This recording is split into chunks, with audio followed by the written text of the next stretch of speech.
Hi, Caroline here. I am the founder and the smooth operating officer here at Love Scrub to answer all your questions about African exfoliation.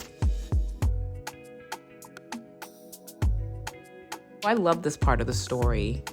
The first bath tool that was used was actually a loofah that was grown from a tree. I know, couldn't believe it when this information was shared with me. For centuries, to clean and exfoliate the skin, a loofah was used. And what happened was, during the late 70s, early 80s, someone, we don't know who this person is, but they actually discovered the cloth, they used it, and shared it with their friends, family, and it actually became a thing in Ghana.